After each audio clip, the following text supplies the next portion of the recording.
Welcome to our tutorial on how to streamline your financial management by accurately accruing expenses for invoices that span multiple periods.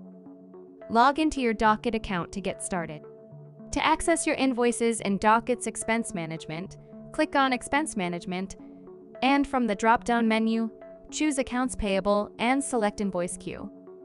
Identify the invoice that requires accrual, ensuring it is in the In Verification status.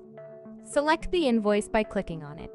The data window will appear on the right side of your screen. Click the blue Accrue hyperlink in the data window on the right side of your screen. The Accrue Invoice panel will appear on the right side of your screen. Input the accrual start date and accrual end date for the selected invoice. Choose an accrual schedule. Automatic schedule. Docyt will auto-calculate accrual amounts based on your provided dates.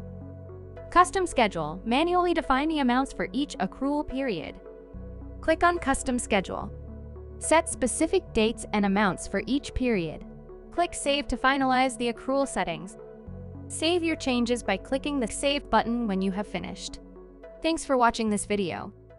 Check out our Out of Videos playlist to watch more videos like this.